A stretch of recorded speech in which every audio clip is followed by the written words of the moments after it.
Olá, bem-vindo a mais um vídeo do canal Trabalho em Produção.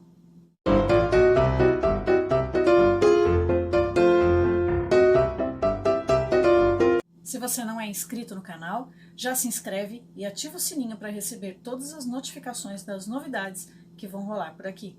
Se você se interessa pelo conteúdo dos vídeos que compartilhamos aqui, não esqueça de curtir esse vídeo, deixar seu comentário e compartilhar um pouco do nosso conhecimento. Eu sou Cláudia Zanotti e no vídeo de hoje vamos falar sobre audiências por videoconferência. Segundo o CPC, as audiências podem ser telepresenciais. Muito embora a CLT não tenha previsão legal para isso, não podemos dizer que há ilegalidade nos atos do TRT e CNJ. O importante disso tudo é termos acessibilidade para podermos realizar as audiências, sendo certo que o juízo não pode forçar a parte a praticar atos nos moldes telepresenciais sem que a mesma tenha acesso. Não se pode impor uma audiência telepresencial para quem não tem condições. Por exemplo, as pessoas mais carentes, que não têm internet ou que os seus pacotes não venham suportar essa tecnologia. Existem 3 atos que regulamentam as audiências telepresenciais. O ato GP8 do Tribunal Regional da 2ª Região, o ato 6 do CSJT do TRT, de 4 de maio, e a portaria da Corregedoria Regional 6 de 2020, de 6 de maio. Fazendo um comparativo entre os atos, o que eles têm em comum é que se você alegar que o cidadão não tem acessibilidade e não sabe mexer no sistema, o juiz deve aceitar a redesignação da audiência. Portanto, frente a essa situação, ao receber uma notificação informando a marcação de uma audiência telepresencial, ainda que seja para uma audiência de conciliação ou inicial, o advogado deve informar a impossibilidade técnica para a realização do referido ato, e aí sim, o juízo vai redesignar a audiência para nova data, quando houver a possibilidade de realizar a referida audiência de forma presencial. Agora, algumas decisões podem ocorrer. O juízo pode, de repente, não querer redesignar a audiência e mandar o reclamante se virar para comparecer. Nesse caso, não existindo mesmo possibilidade técnica de realizar o ato, o advogado tem a opção de ingressar com um mandado de segurança ou uma reclamação correcional, que tem por fim ter a ordem processual, tendo em vista a incapacidade técnica do cliente e, às vezes, do próprio advogado de praticar esse ato, considerando que as normas e atos do tribunal e do CNJ permitem esse adiamento.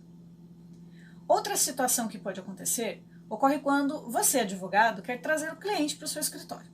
O cliente talvez não tenha acessibilidade, mas você em seu escritório tem essa acessibilidade e pode auxiliar o juízo no cumprimento desse ato.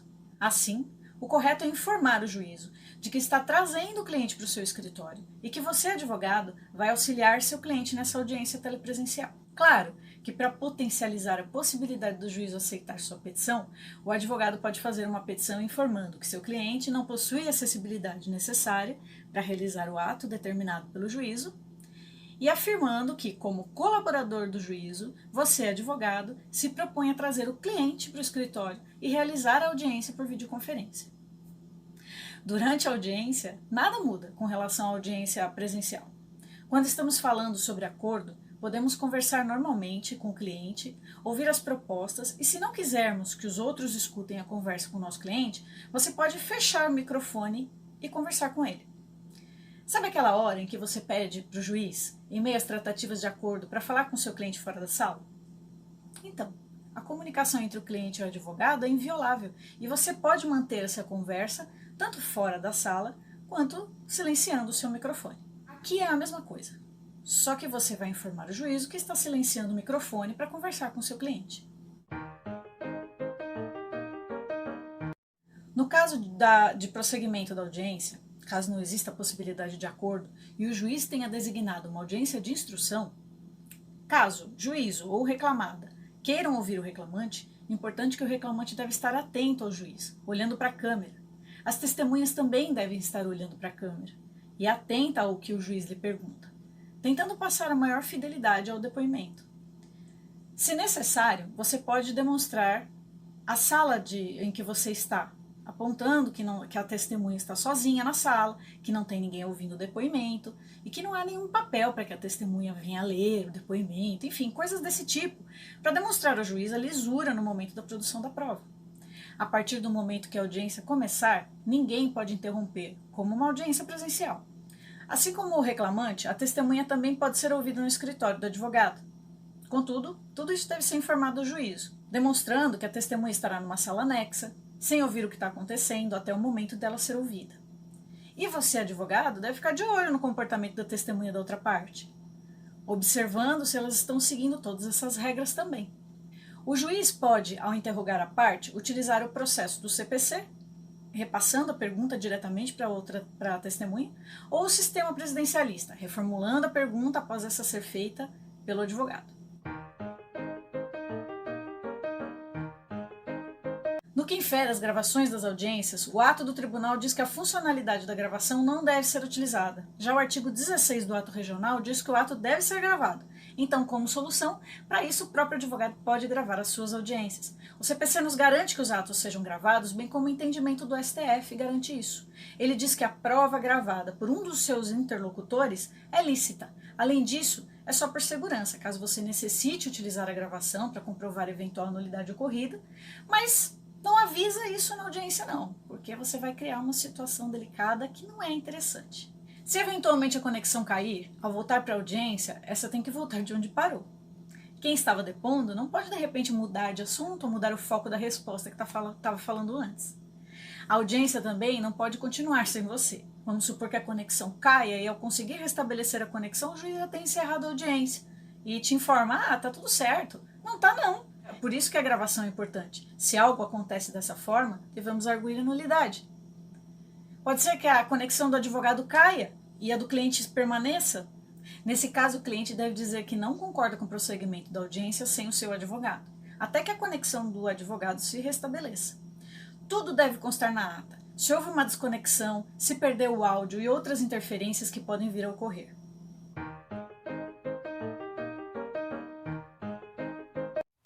É possível que exista algum espectador em audiência, e o artigo 7º, parágrafo 2º do ato do TRT, diz que o espectador precisa de um cadastro prévio de 2 dias, que deve ser feito por e-mail. A plataforma Webex, ela não tem a função de desabilitar o microfone, como a plataforma Zoom, por exemplo, tem. Então, qualquer um pode falar a qualquer momento. E um espectador de audiência desconhecido pode interromper só para prejudicar a audiência. Já pensou, de repente, alguém grita lá: "O reclamante está mentindo!" Aí, não dá, né, para continuar desse jeito. Por isso, é muito importante esse cadastro prévio, pois saberemos quem são todos os espectadores de audiência e se algo estranho vier a acontecer, saberemos a quem responsabilizar. Como requisitos para uma boa audiência, nós temos que saber que o sistema a ser utilizado é a plataforma Webex, especificamente para o TRT, já que para o TRT15 a plataforma utilizada é o Google Meeting, o que demonstra que vai variar de TRT para TRT. Ao receber a intimação para a audiência e concordar com a realização do ato, próximo ao dia da audiência você vai receber um e-mail, assim como no seu cliente, com um convite para participar dessa reunião. Ao iniciar a audiência, o secretário de audiência vai apregoar as partes, o advogado deve dizer o número da sua OAB, as partes devem apresentar seus documentos na tela. E para ver algum documento que conste do processo que você quer que o outro identifique, peça para o secretário de audiência compartilhar a tela que tem esse documento, pois se todos forem compartilhar documentos ali, pode acontecer algum problema na visualização da ata de audiência. Se houver necessidade de apresentar razões finais também, deve ser requerido prazo ali naquele momento para isso. Para chamar a testemunha, o advogado não pode sair da sala de audiência para chamar a testemunha lá fora. Alguém deve chamar ela para que ela venha para a sala onde está ocorrendo a audiência por videoconferência. Se o seu cliente estiver na casa dele, conectado na audiência, você pode falar com ele através do chat, que está disponível na plataforma.